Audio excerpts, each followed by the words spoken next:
राष्ट्रीय सरकार संस्थान कानपुर में आज चिल्ड्रन पार्क एवं ओपन जिम का उद्घाटन प्रमला पांडे महापौर द्वारा संस्थान के निदेशक नरेंद्र मोहन की उपस्थिति में किया गया।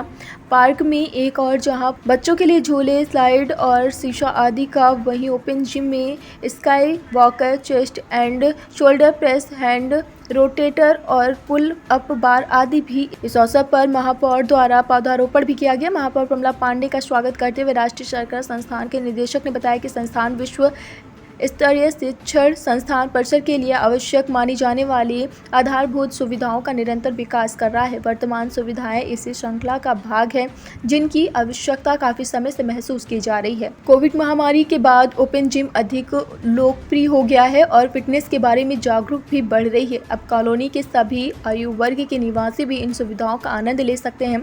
प्रमला पांडे महापौर ने अपने संबोधन में संस्थान को अपनी विभिन्न गतिविधियों के माध्यम से विश्व स्तरीय संस्थान बनाने के कथक प्रयासों के लिए बधाई दी। प्रमला पांडे ने कहा कि हम कानपुर को नंबर 1 स्मार्ट सिटी बनाने के लिए प्रतिबद्ध हैं, जिसमें ऐसे सभी संस्थानों और प्रत्येक व्यक्ति के योगदान की आवश्यकता है। काउंसिल ऑफ स्टूडेंट एक्टिविटीज सांस्कृतिक के अध्यक्ष अशोक गर्ग ने धन्यवाद देते हुए कहा कि हमें अखिल भारतीय स्तर पर उपभोक्ता मामले, खाद्य और सार्वजनिक वितरण मंत्रालय के तहत दूसरे सबसे स्वच्छ संगठन का भी दर्जा मिल रहा है और हम अपनी ऐसी सभी गतिविधियों को उत्साह के साथ जारी रखेंगे। टुडे इंडिया लाइव न्यूज़ से पंकज अवस्थी की खास रिपोर्ट। संस्थान में हमने एक चिल्ड्रन पार्क और ओपन जिम जो है वो बनाई थी, उसका उद्घाटन माननीय महापौर महोदया द्वारा किया गया।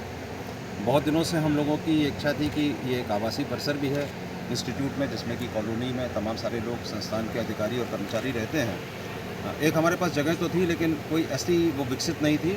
और आपको मालूम होना चाहिए कि 124 यहाँ पे आवास हैं, जिसमें कि बड़ी संख्या में लोग रहते हैं। तो उनके बच्चे ज़रूर उपेक्षित महसूस करते थे कि यहाँ पे कोई उनके खेलने कूदने की सुविधा नहीं है, कोई चिल्ड्रन पार्क नहीं है। और साथ ही कोरोना के बाद से एक नई चीज़ आई थी जो कि ओपन जिम की थी। आप इंडोर जिम को देखते थे, लेकिन ओपन जिम की परिकल्पना जो है वो कोरोना के बाद से ज़्यादा आई और लोग फिटनेस के ऊपर ध्यान देने लगे। तो जो बच्चे रहते हैं कॉलोनी में, वो हों या वयस्क हो, संस्थान में कार्य करने वाले हों, उनके लिए भी एक ओपन जिम की हम लोगों ने यहाँ पे जो है व्यवस्था की है। इंडोर जिम तो हमारे पास है जो कि छात्र इस्तेमाल करते हैं, लेकिन ओपन जिम सबके लिए है, जिसमें कि बच्चे भी हो सकते हैं, बड़े भी हो सकते हैं, सभी लोग उसका इस्तेमाल कर सकते हैं। तमाम तरीके के हमने उसमें इक्विपमेंट लगाए हैं और बच्चे जो हैं उनके लिए हमने तमाम तरीके के झूले, सीसॉ और स्लाइड्स लगाई हैं। तो ये एक आवासीय परिसर का स्वरूप देने के लिए ये ज़रूरी था कि हमारे पास इस तरीके की भी जो है यहाँ पे इंफ्रास्ट्रक्चर फैसिलिटी हो, और उसी को आज हमने जो है उसका उद्घाटन माननीय महापौर महोदया से कराया। आपके द्वारा लिखी गई पुस्तक का विमोचन भी हुआ है, उसके बारे में क्या? हाँ, वो हमारी 7वीं पुस्तक थी। जो पुस्तक की आप बात कर रहे हैं, ग्लांस थ्रू शुगर इंडस्ट्री।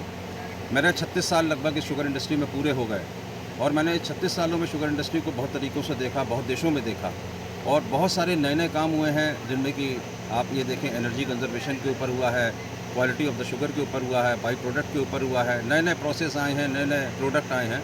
तो मेरा 36 साल का जो अनुभव है मैंने उसमें साझा किया है और शुगर इंडस्ट्री को किन चीज़ों के ऊपर ध्यान देना चाहिए वो मैंने पूरे के पूरे 22 चैप्टरों में उसमें जो है लिखा है।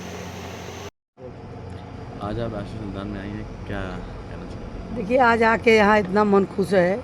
मैं डायरेक्टर साहब को बहुत बहुत धन्यवाद देना चाहती हूँ कि राष्ट्रीय संग्रह संस्थान में आज इन्होंने मुझे मुख्य अतिथि बनाया और आज यहाँ का वातावरण देख कर मन बहुत प्रसन्न है। और जिस तरीके से डायरेक्टर साहब ने मुझे बताया कि ये संस्था इतना देश विदेश पूरे देश में काम कर रही है, ये भी बहुत सराहनीय है। आज ओपन जिम का हमें उद्घाटन करने का मौका मिला, एक वृक्ष लगाने का मौका मिला और वो जामुन का वृक्ष लगाने का मौका मिला। वो बड़ा होगा अगर 5-7 साल में, तो लोग कहेंगे कि महापौर ने ये वृक्ष लगाया था। मैं एक बार पुनः तुम लोगों की बहुत धन्यवाद दूंगी और डायरेक्टर साहब को, अपने संग्रह संस्थान के सभी लोगों को बहुत बहुत धन्यवाद।